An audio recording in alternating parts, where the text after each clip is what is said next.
Assalamualaikum warahmatullahi wabarakatuh. Bersama saya Pak Mis di channel kebanggaan kita, Pak Mis dan Bu Ir. Oke, pada kesempatan ini kita akan membahas tentang vektor pada bidang.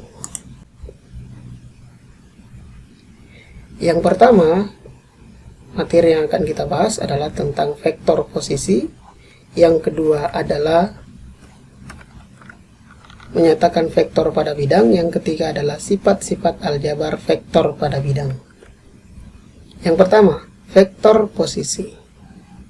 Vektor posisi suatu titik adalah sebuah vektor yang pangkalnya di titik pangkal koordinat dan ujungnya di titik itu atau titik tersebut. Contohnya, di dalam koordinat kartesius ini ada 3 vektor, yaitu AB, OP, dan CD. Ya, di sini kita akan berbicara tentang vektor pada bidang datar, ya, bidang istilahnya 2 dimensi, berarti cuma ada sumbu X dan sumbu Y-nya. Nah, yang dikatakan dengan vektor posisi tadi bahwa pangkalnya berada di titik pangkal koordinat. Pangkal koordinat dari kartesius itu adalah titik O atau ukurannya 0,0, pertemuan antara titik sumbu X dan sumbu Y, itu disebut sebagai pangkal koordinat. Maka dari ketiga vektor ini yang masuk sebagai vektor posisi adalah OP karena pangkalnya di titik O. Nah, penyebutan untuk vektor posisi, kalau misalkan OP, maka kita sebutnya huruf atau ujungnya. Ya, jadi vektor posisi suatu titik P. Nah, berarti OP gini ya. Ditulis dengan lambang P terus tanda panah atas. Ini bacanya adalah vektor posisi daripada P. Vektor posisi titik P 2,3 ya. Bisa dituliskan bahwa P terus tanda panah seperti ini, tanda panah atas sama dengan, kita bisa tulis dalam bentuk matriks, yaitu 4, 2. Secara umum bisa kita tulis X yang atas, Y-nya yang bawah, sama dengan vektor biasa yang kita pelajari sebelumnya tentang definisi daripada vektor, yang tentang penulisan daripada vektor. Bisa digunakan penulisan dengan menggunakan matriks seperti ini, dengan catatan bahwa untuk yang atas kita kasih untuk X-nya dan yang bawah untuk Y-nya, ya. Oke, kita lanjut. Dalam vektor posisi ada yang disebut dengan vektor satuan. Nah, vektor satuan adalah vektor yang besarnya satu satuan. Nah, dalam kotak, kalau dalam milimeter blok atau dalam kertas berpetak biasanya kita menggunakan satu kotak itu satu satuan. Dalam sebuah bidang vektor, vektor satuan searah sumbu X. Jadi vektor satuan itu searah sumbu X. Ya, X itu ada 2, ada negatif atau positif. Terus dinamai dengan I. Ya, dinamai dengan I. Jadi kalau untuk X itu lambangnya adalah I dan ada topinya atas ini. Nah, itu ciri khasnya ya. Jadi ada topinya seperti ini, dan satuan searah sumbu Y dinamai dengan Y. Y-nya itu ada topinya juga. Terus vektor posisi P 4,2 tadi dapat dituliskan vektor posisi atau vektor P sama dengan OP sama dengan 4I topi ditambah dengan 2J topi. Ya. Nah, jadi bisa ditulis dalam bentuk I dan J seperti ini. Ya, jadi kalau I-nya itu untuk X-nya, pasangannya, dan Y-nya ini untuk Y-nya. Ingat, kalau dalam titik seperti ini kan yang di depan X, yang belakang Y. Itu kan ya. Nah, oke. Oke, kita lanjutkan. Nah, di sini ada gambar. Ada OA Ini dimisalkan dengan vektor posisi A atau vektor A disamakan dengan vektor A.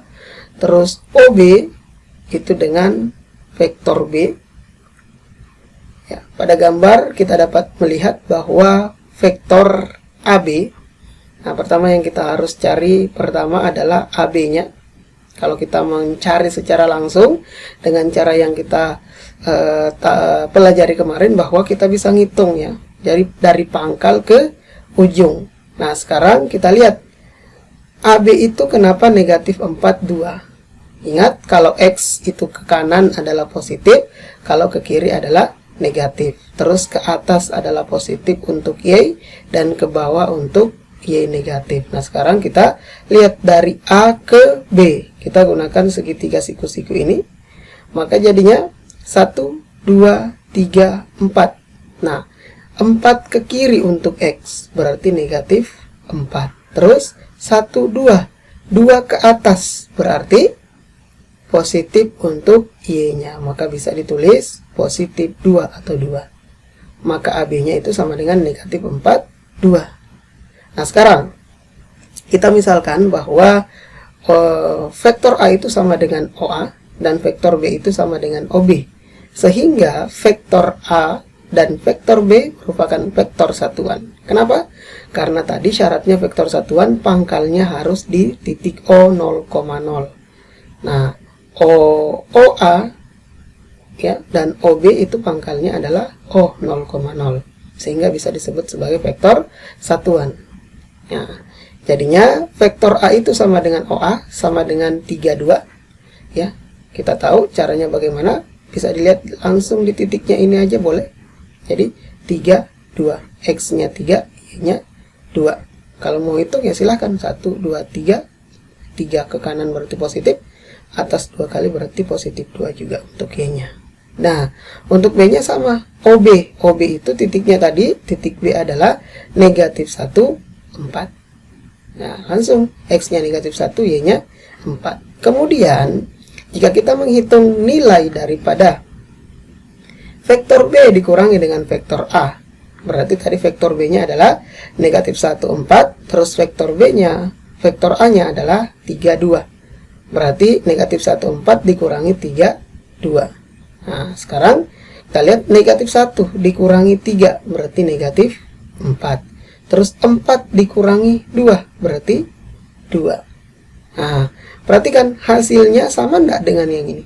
Sama.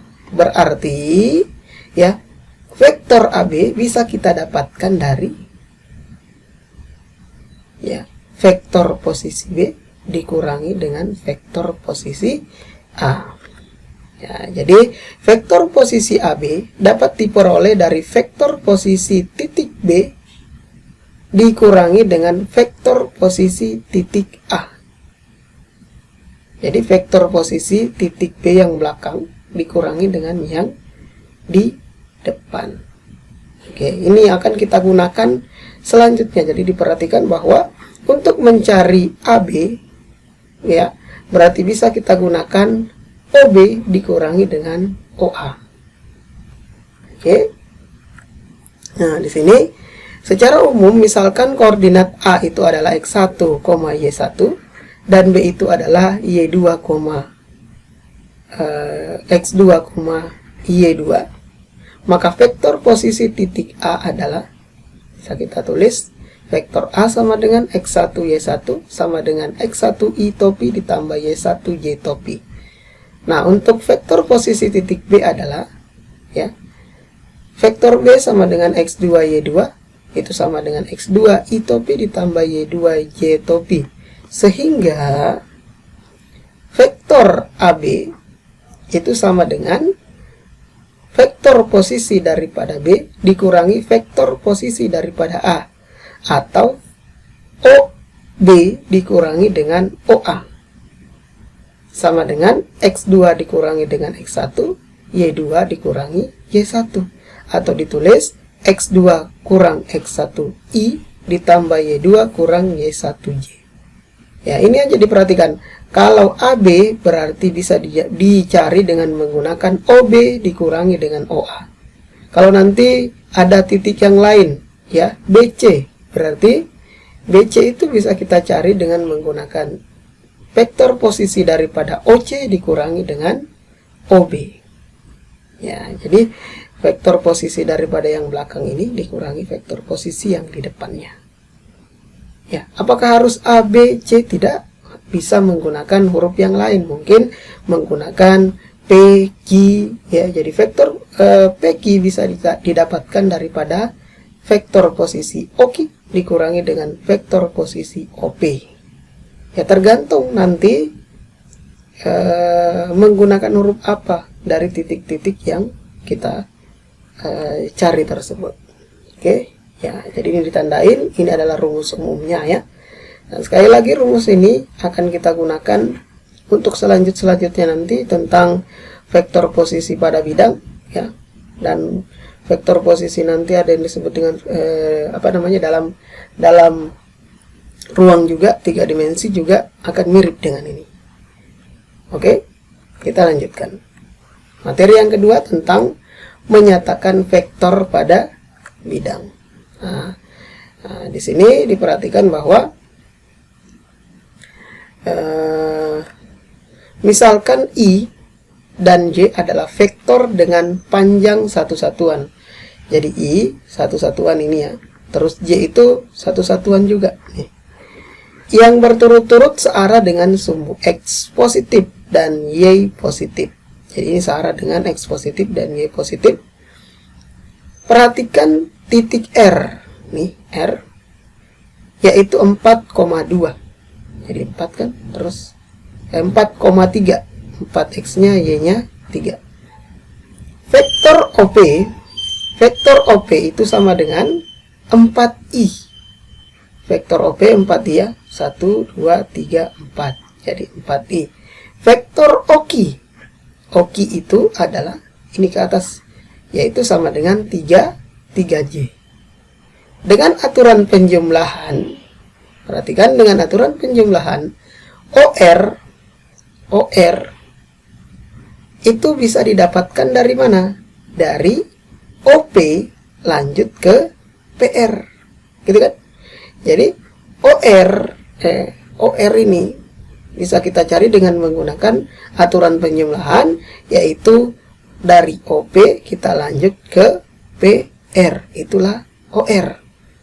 Nah, jadi OP ditambah dengan PR sama dengan OP ditambah dengan OQ. Kok PR berubah jadi OQ? Ingat, PR ini kan sama dengan OQ ke atas ini, panjangnya sama ya, dan arahnya juga sama ke atas ini. Berarti itu sama dengan 4I ditambah dengan 3J. 4I tambah 3J. Nah, itu cara menyatakan vektor pada bidang. Vektor R sama dengan XI ditambah YJ. Dapat pula dinyatakan sebagai pasangan bilangan real X dan bilangan real Y. Jadi bisa dinyatakan dengan menggunakan bilangan real, yaitu vektor R sama dengan X, Y dalam kurung seperti ini. Ini X-nya, ini Y-nya. Atau R bisa digunakan dalam bentuk matriks, X-nya atas, Y-nya bawah. Ini yang disebut sebagai pernyataan yang menggunakan vektor baris, yang ini vektor kolom dengan menggunakan aturan kolom dalam bentuk matriks. Nah, yang sering kita gunakan nanti untuk pembelajaran selanjutnya, materi selanjutnya adalah dengan menggunakan kolom seperti ini. Oke. Ya, tapi kalau misalkan nanti ada yang soalnya yang di buku lain misalkan, atau lihat materi yang lain kok menggunakan X, Y, ya itu sama saja, asalkan bentuknya seperti ini, R tanda panah atas berarti itu matriks, itu vektor ya. Nah, tapi yang paling umum biasanya digunakan bentuk seperti ini, yaitu dengan menggunakan kolom seperti ini, atau dengan menggunakan IJ seperti ini. Oke, itu cara menyatakan vektor pada bidang. Jadi cuma ada 2 dimensi, berarti ada X-nya, ada Y-nya. Terus bisa digunakan IY, I untuk X, pasangannya X, dan Y untuk Y-nya. Terus bisa juga digunakan pasangan bilangan real seperti ini, atau bisa menggunakan matriks kolom. Oke, itu tentang vektor pada bidang, cara menyatakannya. Yang terakhir, materi yang terakhir tentang sifat-sifat aljabar vektor pada bidang. Jadi di sini juga sifat-sifat aljabar bisa kita gunakan dalam vektor. Yang pertama yaitu jika vektor A sama dengan vektor B, maka X1 sama dengan X2 dan Y1 sama dengan Y2. Jadi kalau ada 2 buah vektor yang sama, maka ya komponen-komponen dalam vektor itu juga harus sama. Ya, jadi X-nya harus sama, Y-nya juga harus sama. Oke, terus yang kedua, jika vektor D itu sama dengan vektor A ditambah dengan vektor B, maka vektor D itu sama dengan X1 tambah X2, Y1 ditambah dengan Y2. Jadi komponennya dijumlahkan.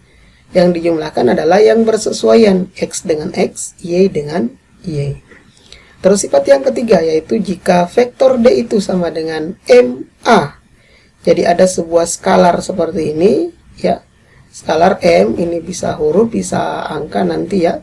Jadi MA, maka vektor D-nya itu sama dengan MX1 dan MY1.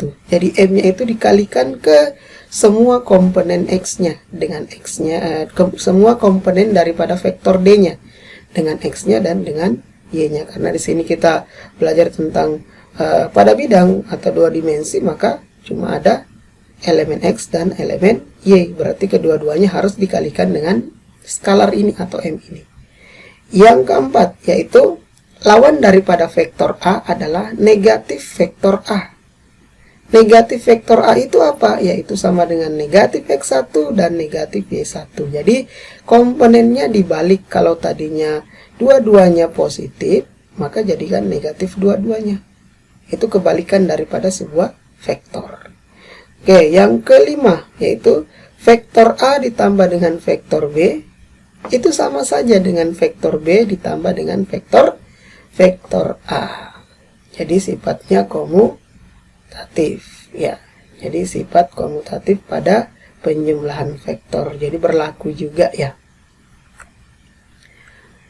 Sifat yang berikutnya yaitu vektor A ditambah dengan vektor B ditambah dengan C, yaitu sama dengan vektor A ditambah dengan vektor B tambah vektor C. Jadi terserah kalau dalam penjumlahan yang mana yang mau dijumlahkan terlebih dahulu, silahkan.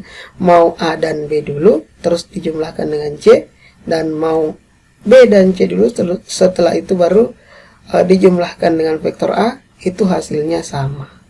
Ya, jadi sifat aljabar ini berlaku juga untuk vektor. Yang ketujuh, vektor A ditambah dengan vektor 0. Vektor 0 itu anggotanya 0, 0. Ya, anggotanya 0, X-nya 0, Y-nya 0. Maka sama dengan vektor 0 ditambah dengan vektor A, sama dengan vektor A sendiri. Ini biasa disebut dengan identitas penjumlahan pada vektor. Terus yang kedelapan, vektor A ditambah dengan negatif vektor A itu sama dengan vektor 0.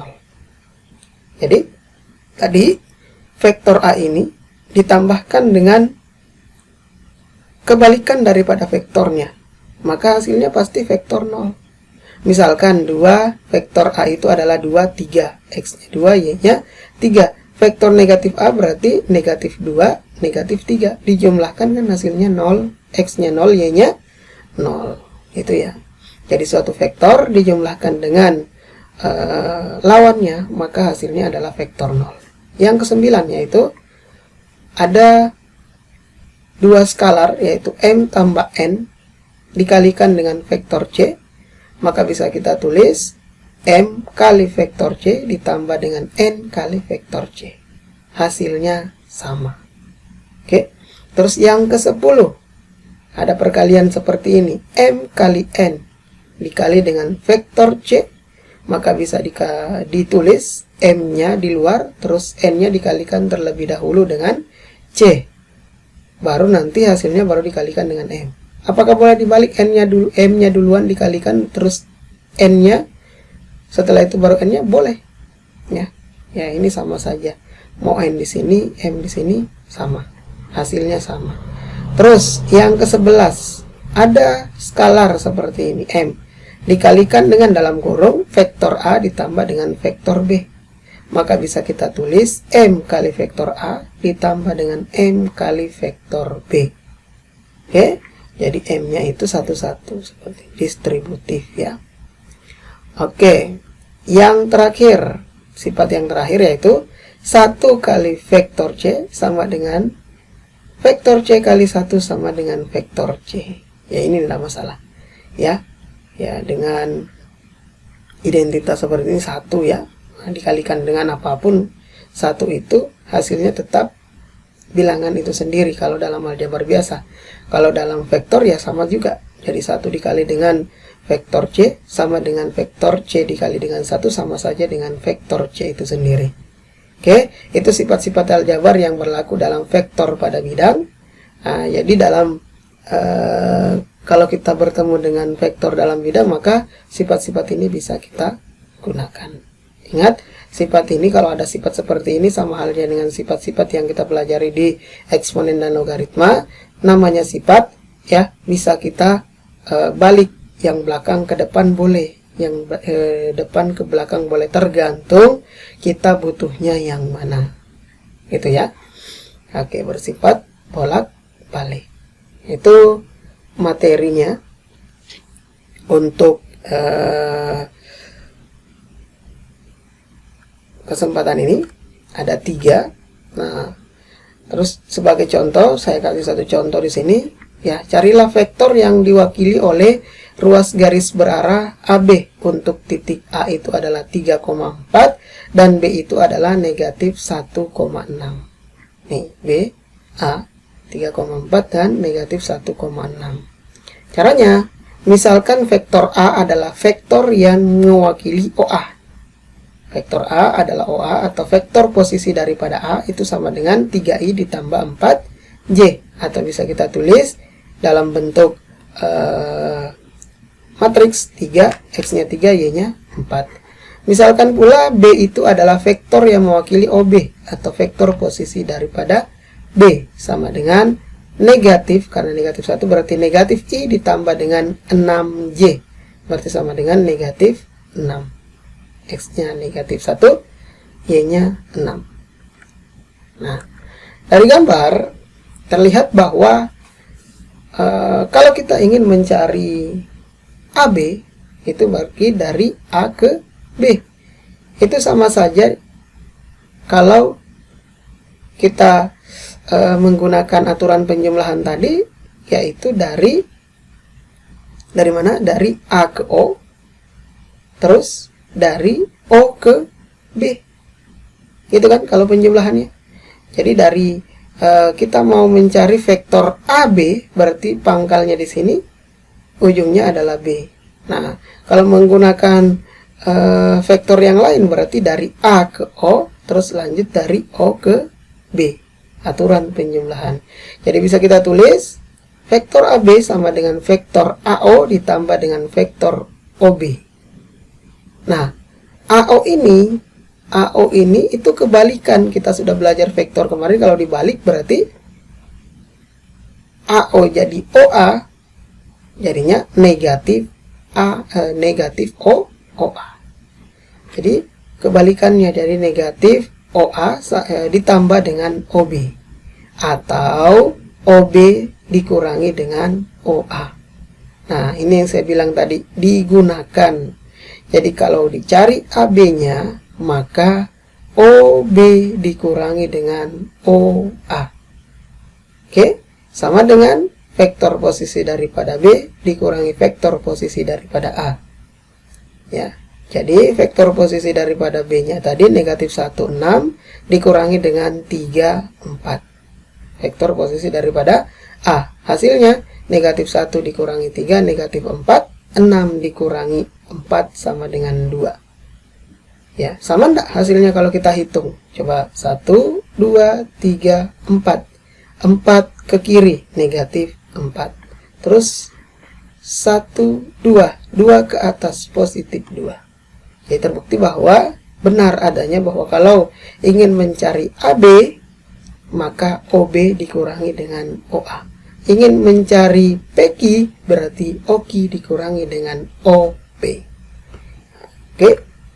Ya, jadi ini kesimpulannya bahwa jika vektor C ini adalah vektor yang mewakili AB, maka bisa kita tulis vektor C sama dengan negatif 4, 2. Itu contohnya. Oke. Nah, ini untuk latihannya. Latihan di rumah.